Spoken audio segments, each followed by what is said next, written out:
इस साइड में मैंने लिखा है टेंस, और ये टेंस का कॉलम है। ये टेंस के 4 जो पार्ट होते हैं, 4 जो पार्ट्स होते हैं, मैंने उनके नाम लिखा है यहाँ पर। ठीक है, देखो प्रेजेंट टेंस का अपना खुद का जो अपना पहचान होता है ना बच्चों, वो ध्यान देंगे, वो होता है जो हिंदी के हिसाब से और इंग्लिश के हिसाब से मैंने इसको कनेक्ट किया है। प्रेजेंट में जब भी नाम आ जाए आपकी जबान पर प्रेजेंट, तो ध्यान रखना है कि हिंदी में आपके हैं हो आना मस्ट है। अगर शब्द लग गया पास्ट, तो पास्ट नाम आते ही आपको याद रखना है कि था थे थी पर मेरी हिंदी का जो एंड होगा वो था थे थी पर या तो आ ई ए पर होगा। और फ्यूचर नाम आते ही आपको याद रख लेना है कि जो आपकी हिंदी बनेगी वो गागे गी पर समाप्त होगी। ठीक, ये आपके मुख्य हिंदियों के पहचान है, जिसको आप देख के समझ जाओगे कि वो प्रेजेंट में बात है कि पास्ट में है कि फ्यूचर में है। अब टेंस का अपना 4 पार्ट्स होता है, उन 4 पार्ट्स को बता रहा हूं, ध्यान से देखिएगा। प्रेजेंट में कुल 9 हेल्पिंग वर्ब्स यूज किए जाते हैं, जिसके प्रेजेंट इंडेफिनिट में डू और डस का यूज किया जाता है, प्रेजेंट कंटिन्यूअस में इज एम आर का यूज किया जाता है, प्रेजेंट परफेक्ट टेंस में हैज और हैव का यूज किया जाता है, प्रेजेंट परफेक्ट कंटिन्यूअस टेंस में हैज बीन हैव बीन का यूज किया जाता है। ठीक है, तो अब मैं आपको बताने जा रहा हूं कि कैसे इनकी हिंदी का पहचान किया जाता है। जब हम प्रेजेंट इंडेफिनिट में कोई हिंदी बनाते हैं तो हमको किसी व्यक्ति का हैबिट या रूटीन जानने का बोध होता है। एक एक को विस्तार से समझते हुए चलेंगे। ठीक है, क्या पहचान बताया मैंने इसका? किसी व्यक्ति की आदत या हैबिट बताना हो तो इंडेफिनिट टेंस की सहायता ली जाती है। पूरे इंडेफिनिट का एक ही काम ही होता है, इंडेफिनिट हैबिट, इंडेफिनिट का कलम क्या है? हैबिट या रूटीन बताना। फ्यूचर में प्लान या डिटर्मिनेशन बताना किसी काम का। ठीक है, लेकिन सबका सेम प्रोसेस होता है। इस टेंस में V1 का यूज किया जाता है, V सेकेंड अर्थात पास्ट फॉर्म का यूज किया जाता है, और V फिफ्थ एस या एस का यूज किया जाता है। कब किया जाता है वो हमको धीरे धीरे समझना होगा। अब सबसे महत्वपूर्ण बात कि हेल्पिंग वर्ब सिंगुलर में हो सकती हैं, प्लूरल में हो सकती हैं। डू का यूज करते हैं प्लूरल के लिए, डस का यूज करते हैं सिंगुलर के लिए। ठीक है, अब किसी भी हिंदी की सेंटेंस की शुरुआत जब क्या शब्द से होती है, सब्जेक्ट से पहले क्या लग जाता है, तो हम कंफ्यूज रहते हैं हमेशा, उस क्या के लिए मैं क्या लिखूं, व्हाट लिख दूं क्या, और बहुत से लोग व्हाट का यूज कर ही देते हैं। लेकिन ध्यान रखेंगे बच्चों, ये गलत होता है। व्हाट का यूज हम यहाँ नहीं करेंगे। व्हाट का यूज कब किया जाता है ये आपको मैं भी समझाऊंगा। जब भी हिंदी की शुरुआत में सब्जेक्ट से पहले क्या लगा है, हम उस सेंटेंस में आई हुई किसी एक्टिविटी को कंफर्म करना चाहते हैं कि वो सही है कि गलत है। जैसे क्या लड़के दौड़ते हैं, कंफर्म कर रहा हूं मैं कि लड़के दौड़ते हैं कि नहीं दौड़ते हैं। तब की स्थिति में शुरू में क्या लगा है, क्या वह दौड़ता है। तब की स्थिति में हमने यहाँ पर क्या के लिए, तब की स्थिति में हमने क्या शब्द का यूज किया है हिंदी में। इंग्लिश में क्या करते हैं, पहले हम टेंस का पहचान करते हैं, और पहचान कर लिया तो उसके हिसाब से हम क्या के लिए हेल्पिंग वर्ब का यूज करते हैं। बच्चों ध्यान में रखेंगे, क्या लड़के दौड़ते हैं, तो हैबिट या रूटीन जानने का बोध हो रहा है, ऐसे आप पता करिए। तो देखेंगे लास्ट में एक्शन कहाँ समाप्त हुई है, ता है ते है, यहाँ पर ता है पर यहाँ पर ते है पर समाप्त हुई है, जो आपको हिंट कर रहा है कि आपको डू और डस ही हेल्पिंग वर्ब का यूज करना है, इसके सिवा किसी और का यूज नहीं करना है। अब ये भी बता दिया हूं कि डू का यूज प्लूरल सब्जेक्ट होगा तब करिएगा, सिंगुलर होगा तो डस का यूज करिएगा। अब क्या लड़के दौड़ते हैं, कौन दौड़ते हैं, लड़के, तो लड़के प्लूरल है ना, तो लड़के प्लूरल है, तो इस बताइए हम बॉयज के लिए क्या के लिए डस लिखेंगे कि डू लिखेंगे, तो आप कहोगे कि डू का यूज करेंगे। Do boys run, question mark. वैसे मुझे बनाना नहीं था, बस आपको कनेक्टिविटी को समझाना था, तो यहाँ पर हमने क्या के लिए डू लिखा। नीचे वाले सेंटेंस को देखेंगे, क्या वह दौड़ता है, तो क्या वह दौड़ता है, जब हिंदी का सेंटेंस बना तो कौन दौड़ता है, वह मतलब कोई एक व्यक्ति है लग रहा है कि। ठीक है, इस वह को ध्यान में रखते हुए अर्थात ही को ध्यान में रखते हुए हम यहाँ पर क्या के लिए क्या लिखेंगे, डज। ठीक, अब नहीं जानोगे तो कुछ भी लिख दोगे आप फट से, क्या बोल दोगे यहाँ पर आप, are he go, is he गो, ऐसे नहीं होता है ना, सबका अपना एक अलग पहचान होता है। तो does he run, question mark. ठीक, यही बात अगर हम करें कंटिन्यूअस में, तो कंटिन्यूअस में 3 हेल्पिंग वर्ब यूज किए जाते हैं, इज एम आर। इज का यूज किया जाता है सिंगुलर के लिए, एम का यूज किया जाता है केवल आई के लिए, और आ का यूज किया जाता है प्लूरल सब्जेक्ट के साथ में, ध्यान में रखेंगे। इस टेंस में अगर शुरू में क्या लगा होगा तो हम क्या के लिए हेल्पिंग वर्ब के रूप में इज एम आर का ही यूज करेंगे, इसके सिवाय किसी और हेल्पिंग वर्ब का यूज आप नहीं करोगे। पहचान क्या है कंटिन्यूअस का, कोई भी सेंटेंस बोलेंगे तो इसमें रहा, रही, रहे आना मस्ट है। क्योंकि कंटिन्यूअस से हमको किसी काम को प्रोग्रेस होने का पता चलता है। जब आपका कान सुने, आंख देखे तो काम हो रहा है तो प्रेजेंट कंटिन्यूअस है। जब आपका आंख देखा कभी या कान सुन रहा था तब कोई काम चल रहा था तब वो पास्ट कंटिन्यूअस टेंस है। कहाँ गया ये रहा।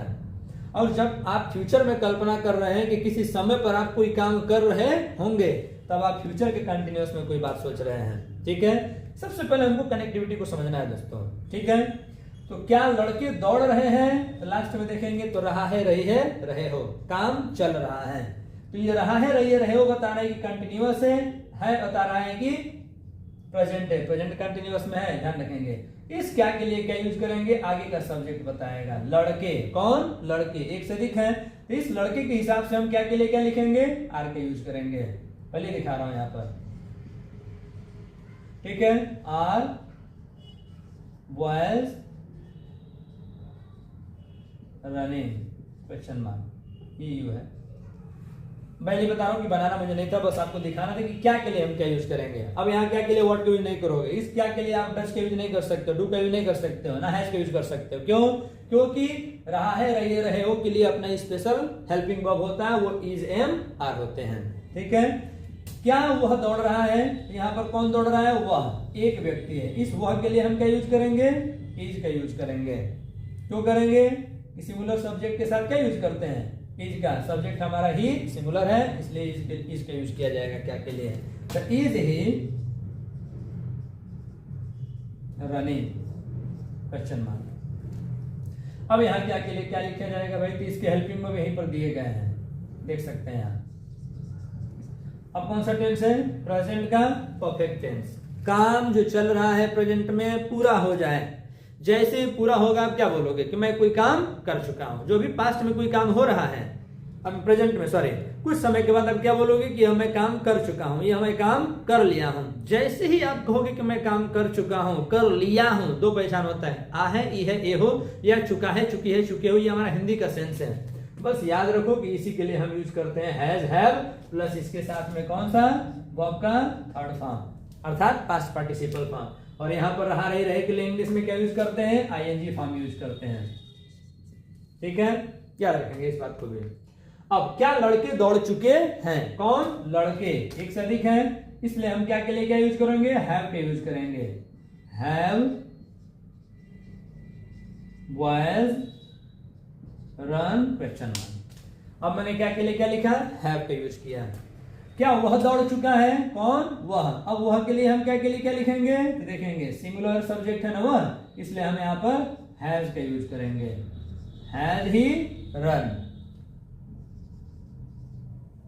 Question mark. अब अगला टेंस है हमारा present perfect continuous tense. Present perfect continuous, कोई काम प्रेजेंट में ही, कोई काम आप पास्ट में चालू किए, ठीक, और अभी तक वो काम चल ही रहा है। उसके बीच में बहुत सारे काम परफेक्ट होते गए लेकिन अभी वो काम चल ही रहा है। नाम को समझेंगे पहले, प्रेजेंट परफेक्ट कंटिन्यूअस।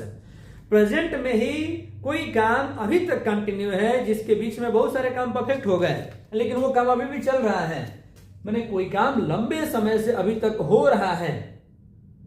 जब भी ऐसा सेंस आए हम वहां पर प्रेजेंट परफेक्ट कंटिन्यूअस टेंस का यूज करते हैं अर्थात हैज बीन और हैव बीन का यूज किया करते हैं। ठीक है, हैज बीन का यूज सिंगुलर सब्जेक्ट के लिए, हैव बीन का यूज प्लूरल सब्जेक्ट के लिए करते हैं। ठीक है, ध्यान रखेंगे। अब इस क्या के लिए, लड़के, क्या लड़के 2 घंटे से दौड़ रहे हैं, तो अब यहां पर हम लिखेंगे क्या के लिए, हैव। कौन दौड़ रहे हैं, बॉयज, तो हैव बॉयज क्या कर रहे हैं, दौड़ रहे हैं, हैव बॉयज। अब बीन आ जाएगा यहां पर, ध्यान रखेंगे। Has been, have been question और नेगेटिव में एक साथ नहीं लिखा जाता है। बीन का यूज जब भी करना होगा ध्यान रखिएगा वर्ब के पहले ही आना चाहिए। हैव बॉयज बीन रनिंग, कब से, 2 घंटे से, तो for 2 hours question mark. Have boys been running for 2 hours। तो देखेंगे यहाँ पर हैव बॉयज बीन, बीन कहाँ लगा है, रनिंग के पहले। पहचान इसका ही होता है, क्वेश्चन करो, आंसर करो, नेगेटिव दो। ये दोनों एक साथ तो लिखे जाएंगे बस अफर्मेटिव में है, लेकिन क्वेश्चन और नेगेटिव जब करोगे आप तो बीन का पोजीशन याद रखना कि मेन वर्ब के पहले किया जाता है। ठीक है, अब बात करते हैं पास्ट टेंस के। पास्ट इंडेफिनिट टेंस में एक ही हेल्पिंग वर्ब यूज किया जाता है, डेट सिंगुलर और सब्जेक्ट चाहे प्लूरल दोनों के साथ इसी का यूज किया जाता है। ठीक है, यही एक ऐसा टेंस है जिसमें हम आंसर करते हैं तो वर्ब का सेकंड फॉर्म यूज किया जाता है। तो क्या क्या वह दौड़ा, तो दौड़ा पास्ट टेंस में है, इसलिए हम इस क्या के लिए क्या लिखेंगे, डिड ही रन। क्वेश्चन करेंगे तो रन रहेगा, जब आंसर करेंगे तब इसके आंसर में क्या हो जाता है, रन का सेकंड फॉर्म रैन। हाँ, जब कहोगे आप कि हाँ वह दौड़ा तो यस ही रैन बोलेंगे, लेकिन अभी किसी दिन बस इतना ही रहने देंगे हम, ठीक। क्या वह कल दौड़ रहा था, पास्ट कंटिन्यूअस टेंस, रहा था। कौन दौड़ रहा था, वह, कोई एक व्यक्ति है, सिंगुलर है, तो सिंगुलर के लिए वाज का यूज करोगे आप, तो वाज ही रनिंग। यस्टरडे है तो यस्टरडे हो जाएगा, जगह कम है, बस आपको समझाना चाहता हूं इतने में।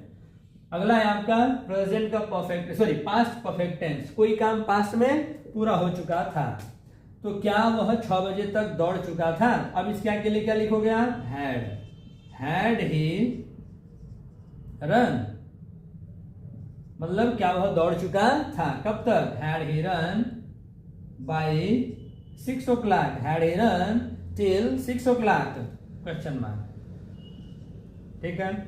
अगला है आपका past perfect continuous tense, past में कोई काम कुछ समय से चालू हुआ और चलता रहा। ये देखो समय तक दिया है, समय से दिया है, इसकी पहचान है कि इसमें से सेंस आता है जब से कोई काम चलता है परफेक्ट कंटिन्यूअस में। तो क्या वह 6 बजे से दौड़ रहा था। अब बताइए सिंगुलर प्लूरल दोनों के लिए सेम हेल्पिंग वर्ब का यूज किया जाता है, तो हैड ही बीन रनिंग, कब से, 6 बजे से दिया है ना, यहां पर क्या था, घंटे से था ना, ठीक है। Since question mark, had been running since 6 o'clock, ठीक है। अब अगला है आपका future tense, future indefinite tense में विल और शैल का यूज किया जाता है ट्रेडिशनली, लेकिन आजकल विल का यूज केवल किया जा रहा है, ठीक है। तो क्या वह कल दौड़ेगा, फ्यूचर का प्लान बताने के लिए यूज किया करते हैं, जब भी शुरू में क्या आएगा, क्या के लिए विल या शैल का यूज करेंगे इस टेंस में हेल्पिंग वर्ब, तो हो जाएगा हमारा कि will he run, question mark, कल भी है, विल ही रन टुमारो,